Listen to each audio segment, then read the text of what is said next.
प्रिय विद्यार्थियों, कैसे हैं आप लोग। आज के वीडियो में हम class 12 chemistry chapter 1 villain chapter का मोस्ट इंपोर्टेंट टॉपिक को पढ़ने वाले हैं। तो आज की वीडियो में हम मोल लता को पढ़ेंगे। मोल लता क्या होता है, ये बहुत ही इंपॉर्टेंट टॉपिक है। इस पर न्यूमेरिकल में बोर्ड एग्जाम में पूछता है। तो देखिए, पहले इसकी परिभाषा समझते हैं, फिर इसके सूत्र को समझेंगे, फिर हम इस पर न्यूमेरिकल लगाएंगे। तो देखिए, इसकी परिभाषा क्या होता है, मोल लता क्या होता है, पहले समझ लीजिए। 1 किलोग्राम विलायक में उपस्थित विलेय के मोलों की संख्या को ही क्या कहते हैं, विलयन की मोल लता कहते हैं। इसको हम लिखते हैं, देखिए आपको लिखना है कि 1 किलोग्राम, 1 केजी या किलोग्राम लिख सकते हैं। 1 किलोग्राम विलायक में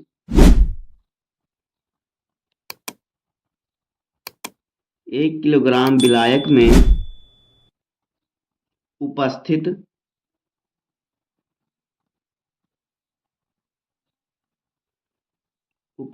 विलेय के मोलों की संख्या, विलेय के मोलों की संख्या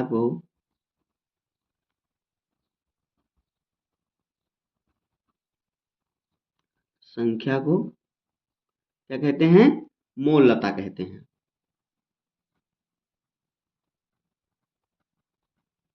मोल लता कहते हैं।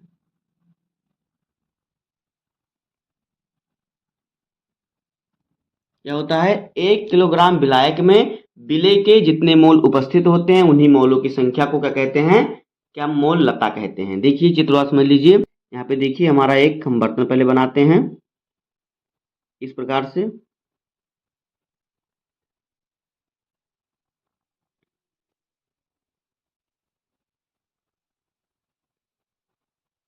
तो देखिए, मान लीजिए इसमें हमारा क्या पानी भरा हुआ है, इसमें हमारा क्या है, पानी है। इसमें हमारा क्या है, पानी है। पानी कितना है, पानी 1 किलो है। अब 1 किलो पानी में अगर हम कोई वस्तु घोलें, जैसे मान लीजिए हम नमक घोल रहे हैं। अब इसमें हम 1 किलो पानी में जो नमक घोलेंगे, तो उस नमक के मोलों की संख्या, यानी 1 किलो विलायक के अंदर 1 किलो पानी में, पानी विलायक है और नमक जो है विलेय है, तो नमक के जितने भी मोल होंगे वही मोल लता होगी इस विलेन की। यानी कि 1 किलो विलायक में उपस्थित विलेय के मोलों की संख्या को ही क्या कहते हैं, विलेन की मोल लता कहते हैं। 1 किलो विलायक होना चाहिए, उसमें कितने विलेय के मोल है, जिसमें घोला गया उसके कितने मोलों की संख्या है, वही मोलों की संख्या ही उसकी मोल लता कहलाती है। इतना आपने समझ लिया। अब देखिए इसका मात्रक क्या होता है, मोल लता का मात्रक क्या होता है। तो देखिए इसका मात्रक क्या होता है मोल लता का। इसका जो मात्रक होता है, देखिए इसका मात्रक क्या होता है, इसका मात्रक होता है मोल प्रति किलोग्राम। मोल प्रति किलोग्राम, ये इसका मात्रक होता है। मोल लता का मात्रक होता है मोल प्रति किलोग्राम। देखिए इसे हम क्या, इसे मोलल भी कहते हैं। इसे मोलल भी कहते हैं, यानी इसके मात्रक को मोलल भी कहते हैं। तो कह सकते हैं यहाँ पे, इसे मोलल भी कहते हैं, यानी इसका मात्रक मोलल भी होता है, मोल प्रति किलोग्राम भी होता है, कुछ भी कह सकते हैं आप। इतना आपको समझ लेना है। उसके बाद देखिए इसे हम प्रदर्शित कैसे करते हैं। तो इसे हम स्मॉल m से प्रदर्शित करते हैं। किससे, स्मॉल m से। देखिए इसे m से प्रदर्शित करते हैं। प्रदर्शित करते हैं, किया जाता है, कुछ भी लिख सकते हैं, करते हैं। इतना आपको समझ लेना है मोल लता के बारे में, इसमें मोल लता के बारे में। अब देखिए हम मोल लता का हम सूत्र लिखते हैं कि मोल लता का सूत्र क्या होता है। आपने समझ लिया मोल लता क्या होता है, 1 किलो विलायक में उपस्थित विलेय के मोलों की संख्या को ही मोल लता कहते हैं। इसका मात्रक होता है मोल प्रति किलोग्राम और इसे मोलल भी कहते हैं। इसे स्मॉल m से प्रदर्शित करते हैं। अब देखिए इसका सूत्र हम लिखते हैं, तो देखिए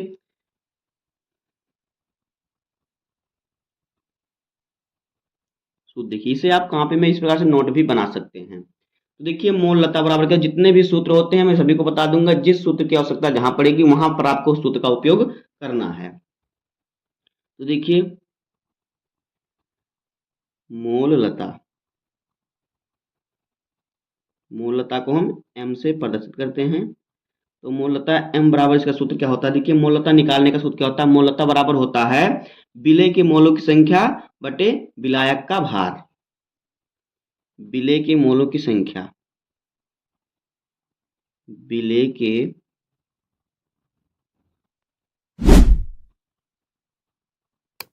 मोलों की संख्या, और बट्टे में क्या रहेगा, बट्टे में रहेगा विलायक का भार।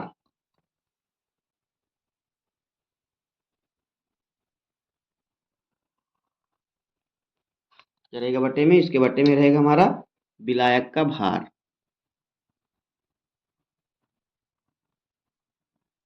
विलायक का भार, और विलायक का भार किसमें होना चाहिए, किलोग्राम में होना चाहिए, किसमें, किलोग्राम में। ये होता है मोल लता का सूत्र। अब देखिए इसे हम और भी सरल तरीके से कर सकते हैं। इसका और सूत्र देखिए, अगर विलायक का भार ग्राम में दिया है तो ऊपर 1000 से हम गुणा कर देंगे, तो ये मोल लता निकलने का सूत्र हो जाएगा। तो उसको भी हम लिख देते हैं। देखिए अगला सूत्र इसका हो जाएगा मोल लता बराबर,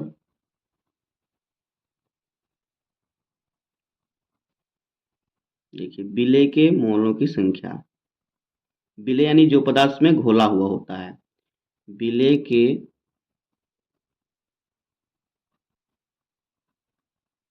मोलों की संख्या, और फिर बट्टे में क्या हो जाएगा, विलायक का भार। बट्टे में यहाँ पे हो जाएगा, देखिए बट्टे में हो जाएगा विलायक का भार।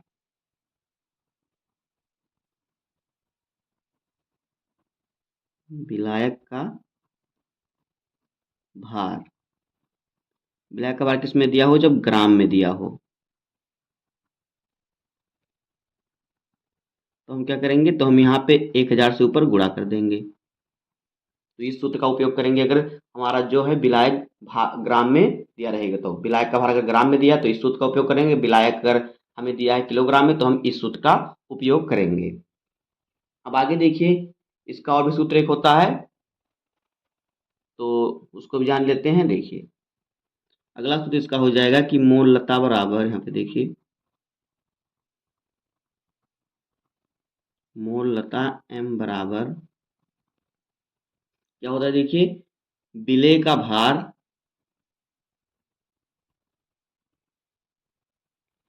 विलेय का भार इंटू में करेंगे हम 1000, और फिर बट्टे में क्या हमारा होगा, विलेय का अनुभार, और फिर क्या होगा, गुणे में होगा विलायक का भार। यहाँ पे देखिए इस प्रकार से हो जाएगा। इसके बट्टे में हमारा जो हो जाएगा विलेय का अनुभार,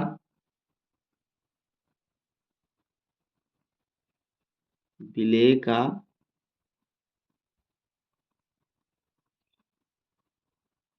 अनुभार, और गुण में हो जाएगा क्या हमारा, विलायक का भार। यानी विलायक का भार कितना, वजन कितना है, विलायक का भार किसमें, विलायक का भार किसमें, ग्राम में। तो इस प्रकार से अगर हमें ये सभी चीजें दी होंगी तो इस सूत्र का प्रयोग करना होगा। इसको अगर हम संकेत में लिखें तो देखिए हमारा किस प्रकार से होगा। अगर इसको हम संकेत में लिखें तो ये हमारा हो जाएगा मोल लता m बराबर W यानी कि विलेय का भार गुणे 1000, और फिर विलेय का अनुभार यानी कि m, और फिर विलायक का भार यानी कि कैपिटल W। ये हो जाएगा सूत्र। तो इस प्रकार से हो जाएगा मोल लता की परिभाषा, इसका मात्रक, इसका जो मात्रक होता है इसे कैसे प्रदर्शित करते हैं, इसका सूत्र क्या होता है। आपने समझ लिया। अब आइए हम इस पर न्यूमेरिकल को सॉल्व करते हैं कि आप इस पर न्यूमेरिकल कैसे सॉल्व करते हैं। तो देखिए ये हमारा क्वेश्चन है, आइए हम इस क्वेश्चन को सॉल्व करते हैं। क्वेश्चन में कह रहा है कि एसिटिक अम्ल जिसका अनुभार दिया है 60 ग्राम, क्या दिया है, इसका अनुभार कितना दिया है 60, 60 दिया नहीं 60 ग्राम प्रति मोल के 2.30 मोल जलीय विलयन का घनत्व 1.017 ग्राम प्रति मोल है। इस विलयन की मोललता ज्ञात कीजिए।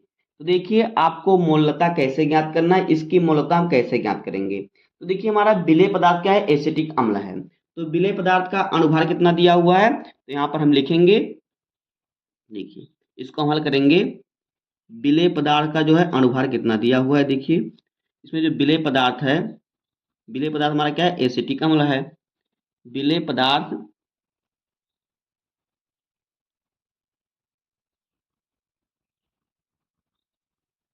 पदार्थ का क्या अनुभार,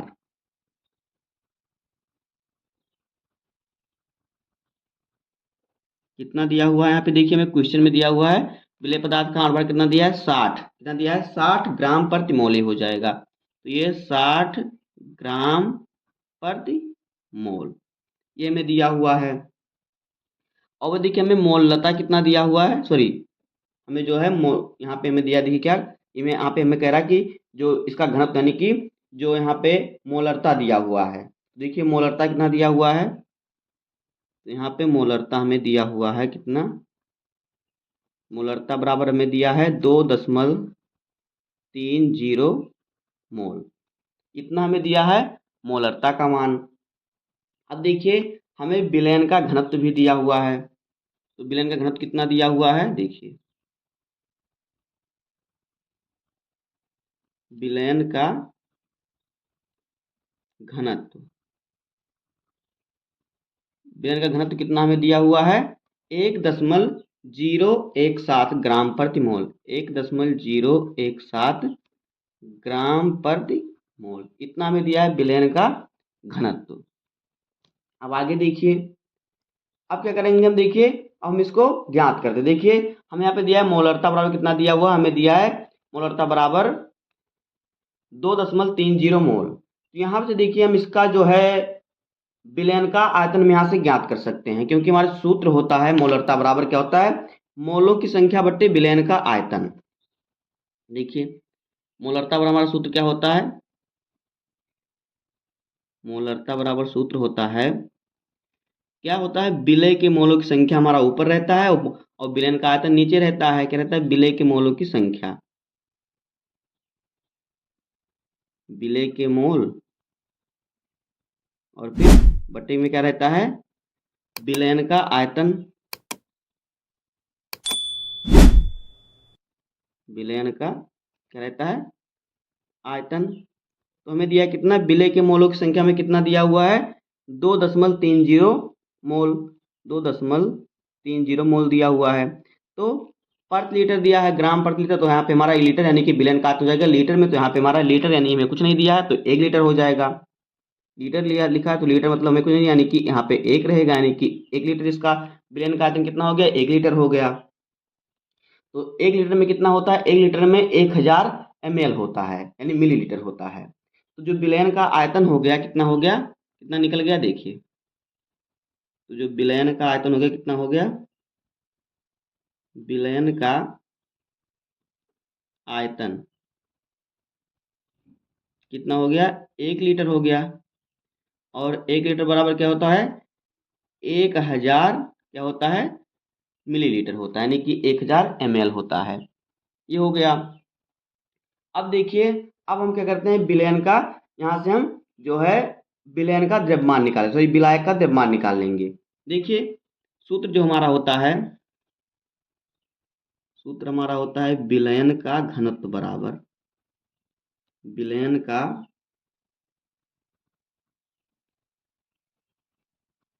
घनत्व बराबर जो सूत्र होता है हमारा क्या होता है, विलायक का द्रव्यमान, विलायक का द्रव्यमान और फिर बटे में विलयन का भार,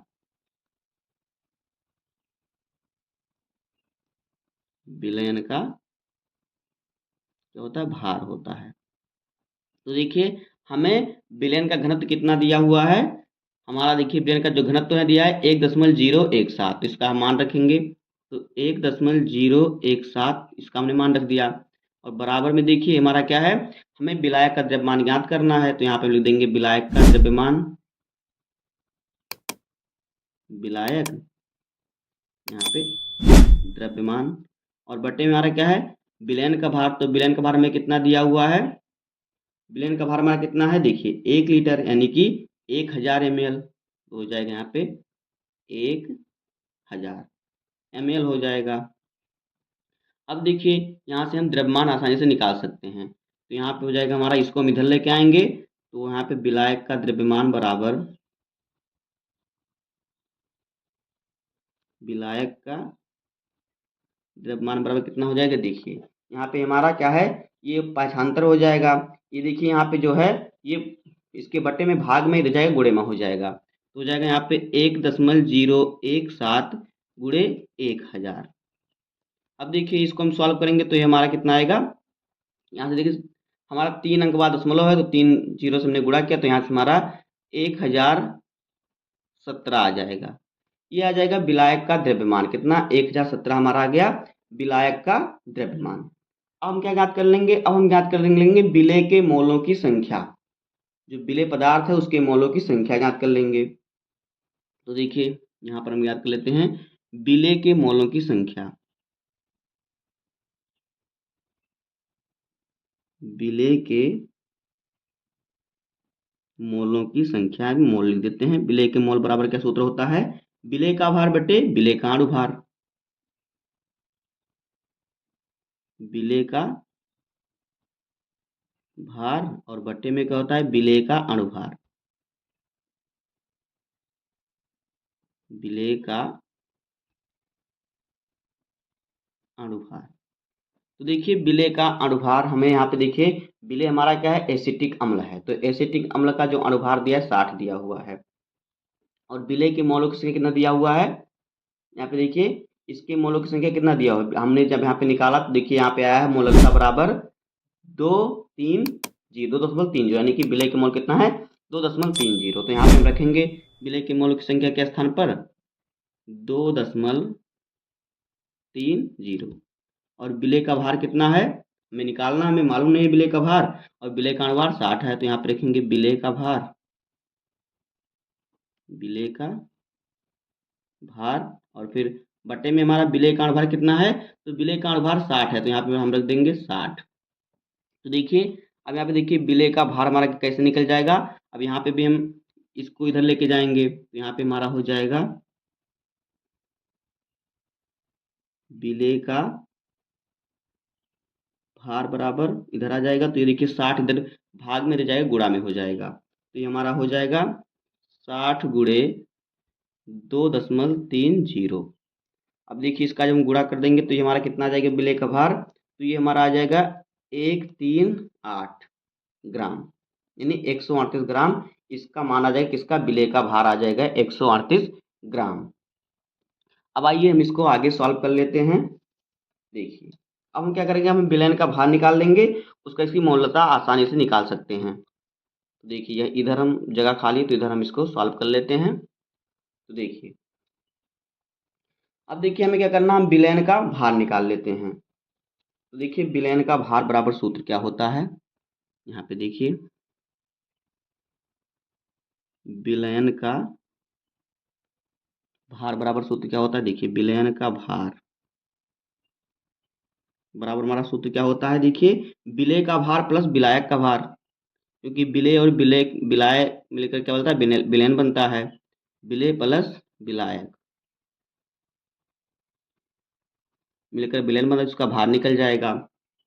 तो हमें देखिए विलयन का भार में कितना है दिया हुआ है, तो विलयन का भार हमने निकाला, तो विलयन का भार हमारा कितना आया है, जब हमने विलयन का भार निकाला तो हमारा इसका घनत्व दिया हुआ है, देखिए 1.017 में दिया हुआ है। हमने जब इसको निकाला विलायक का द्रव्यमान तो हमारा है 1017, क्योंकि हमने इसको जब सॉल्व किया तो 1017 हमारा आया विलायक का द्रव्यमान, यानी वही इसका भार हो गया। तो यहाँ पे हमारा हो जाएगा विलयन का द्रव्यमान कितना हो जाएगा, यहाँ पे देखिए यहाँ पे जो हमारा है ये हो जाएगा विलयन विलायक का द्रव्यमान जो हमारा है ये यहाँ पे हमारा दिया रहेगा, देखिए 1000। विलयन का घनत्व में दिया है तो हमने घनत्व में निकाला तो हमारा ये आया था 1017। तो यहाँ पे हमारा हो जाएगा 1017, इसका भार हो जाएगा। और विलेय का भार में दिया, हमने निकाला यहाँ पे हमारा 138 ग्राम आया है। तो यहाँ पे हम रखेंगे विलेय के स्थान पर 138 और फिर प्लस हमारा विलायक है तो हम विलायक यहाँ पे लिख देंगे, इसका विलायक का भार, विलायक का भार। अब देखिए ये हमारा इधर प्लस में इधर जाएगा माइनस में हो जाएगा। तो यहाँ पे देखिए ये हमारा हो जाएगा विलायक का भार बराबर, विलायक का भार बराबर क्या हो जाएगा, यहाँ पे देखिए विलायक का भार बराबर हमारा हो जाएगा 1017 में से हम 138 घटाएंगे, 1017 ये प्लस का इधर जाएगा माइनस का हो जाएगा तो 138 हो जाएगा। इसको जब हम घटाएंगे तो हमारा कितना आ जाएगा, इधर हमारा आ जाएगा 879 ग्राम। ये हो जाएगा विलायक का भार, कितना आ गया 879 ग्राम में विलायक का भार आ गया। अब इसको देखिए आगे हम सॉल्व करते हैं। अब हम इसकी मोललता आसानी से निकाल सकते हैं क्योंकि हमें सब मालूम हो गया। हमें विलेय का भार मालूम है, विलायक का भार मालूम है, विलायक का द्रव्यमान मालूम है और चाहे विलयन का आयतन भी मालूम है, तो हम इसको आसानी से ज्ञात कर सकते हैं। तो देखिए मोललता बराबर सूत्र क्या होता है, मोललता m बराबर क्या होता है, यहाँ पे देखिए W यानी कि विलेय का भार और गुणे में हमारा हो जाएगा 1000 और बटे में क्या होता है देखिए विलेय का अणुभार यानी कि m और फिर क्या विलायक का अणुभार यानी कि कैपिटल W। ये हमारा सूत्र होता है मोल लता निकालने का। इसी पर हम मान रख देंगे तो हमारा जो है इसका आंसर आ जाएगा मोल लता, हम आसानी से निकाल सकते हैं, इस पर हम मान रख कर निकाल सकते हैं। तो देखिए हमारा जो यहाँ पे W का मान कितना है, W जो है क्या है विलेय का, क्या है W जो है ये विलेय का भार। तो विलेय का भार हमारा कितना दिया हुआ है, यहाँ पे देखिए m बराबर विलेय का भार हमारा कितना दिया हुआ है 138 ग्राम हमने निकाला तो हमारा 138 ग्राम यहाँ पे देखिए आया। तो यहाँ पे रखेंगे हम W के स्थान पर, स्मॉल W के स्थान पर रखेंगे 138 और गुणे में हमारा 1000 तो हम 1000 इसको यहाँ पे लिख देंगे। और देखिए फिर है देखिए हमारा जो है विलेय का अणुभार यानी m जो है हमारा क्या है विलेय का अणुभार है, तो हमें क्वेश्चन में दिया है 60 तो यहाँ पे हम रखेंगे 60। और देखिए W क्या है, ये विलायक का भार है, तो विलायक का भार हमारा कितना है, विलायक का भार हमने अभी निकाला तो हमारा आया है 879 ग्राम। तो यहाँ पे हम रखेंगे 879 ग्राम। अब देखिए इसको हम सॉल्व करेंगे तो यहाँ से हमारा 0 से 0 जो है कैंसिल हो जाएगा। अब 138 का गुणा हम करेंगे 100 में तो हमारा कितना हो जाएगा, ये हमारा हो जाएगा 1 3 8 और 2 0 तो हम 2 0 इधर लगा देते, इतना हमारा आएगा इसका गुणा करने के बाद। उसके बाद देखिए हमारा जब हम 6 का गुणा करेंगे 879 में तो ये कितना हमारा आएगा, तो ये हमारा आएगा यहाँ पे देखिए ये हमारा जो आएगा 8 छक देखिए 8 छक 48 और फिर ये हमारा हो जाएगा 5274, कितना हो जाएगा 5274 आएगा 5274। अगर हम 879 गुणा करेंगे 6 में तो इतना हमारा आएगा। अब इसको हम हल कर लेंगे तो हमारा इसकी मोलता आ जाएगी। देखिए जब इसका भाग देंगे 13,800 में हम क्या करेंगे 5,274 से हम क्या करेंगे भाग देंगे तो ये हमारा आएगा, यहाँ से कट के हमारा कितना आ जाएगा, यहाँ से कट के हमारा ये आएगा 2.616। ये हमारा आएगा जो है इसका आंसर, यही आएगा इसका आंसर। तो इस प्रकार से आपको मोल लता निकालना है। तो दोस्तों बस आज की वीडियो में इतना ही। उम्मीद करता हूँ आपको वीडियो पसंद आया होगा। अगर आपको वीडियो पसंद आए तो वीडियो को लाइक कर दीजिए, चैनल पर नए हैं सब्सक्राइब कर दीजिए, बेल आइकन को प्रेस कर दीजिए क्योंकि बोर्ड एग्जाम के हर सब्जेक्ट का हर इंपॉर्टेंट टॉपिक का वीडियो आपको इस चैनल पर डेली मिलता रहेगा। तो मिलते हैं किसी नेक्स्ट वीडियो में, तब तक के लिए धन्यवाद।